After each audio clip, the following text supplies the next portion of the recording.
Welcome back to Capitol Review. I'm Mark Hall. A new poll from Roanoke College shows Vice President Kamala Harris holds a slight lead over Donald Trump in Virginia. Harris holds a 3-point lead in the Commonwealth with 47%, while the former president sits at 44%. 2% of likely voters are undecided. The previous poll in May showed the former president ahead of President Joe Biden. Actually, they were tied. And joining us now is Professor Larry Sabato, the founder and director at the University of Virginia Center for Politics. Professor, welcome back to Capitol Review. Thank you so much for having me. Well, as you know, the DNC is over. Both presidential campaigns are hitting the stretch run. As you know, a recent Roanoke College poll has Harris ahead of Trump within the margin of error. What does that recent poll mean to you? Let's remember how dated it is now. That was before the convention, and that poll often tends to be a little bit more Republican than some others. Not saying it's intentional bias, but it just turns out that way for one reason or another. I think Harris is in pretty good shape. Their prior poll had a complete tie between Biden and Trump, an absolute tie. So she's in good shape here. Virginia is not in play. It is not one of the 7 swing states. And I don't think either campaign is going to waste a lot of money here. They're spending hundreds of millions in those other states. Professor, as we move forward, those poll numbers, would you expect them to not dramatically change? Do you expect them to stay within the margin of error on either side?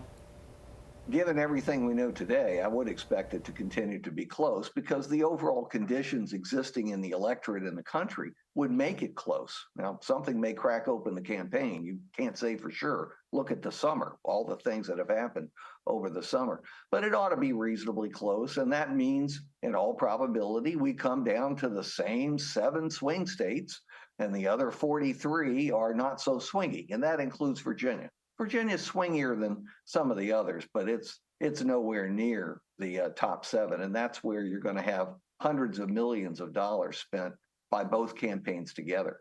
Why, Professor, do you consider Virginia not a major swing state like the others? You may recall a month or so ago, before the ticket switched, Republicans were optimistic that Virginia was in play. Well, if Biden had stayed as the Democratic nominee, they probably would have been correct to be optimistic. It probably would have been close, which would have meant that the Republicans would have won nationally. But that no longer is true.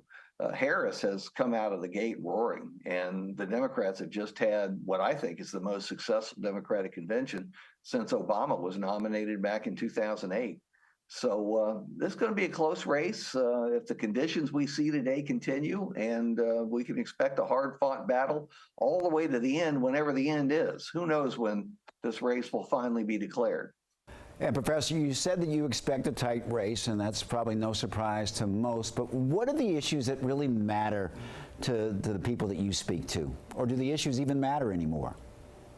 That's a very good addition there, because the truth is the vast majority of votes are locked in, no matter what people say.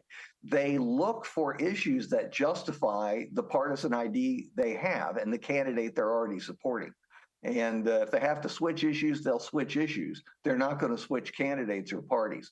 So that's another reason why it's so close. The country is fairly evenly divided. Maybe not so much in the Electoral College, but even there, it's pretty evenly divided.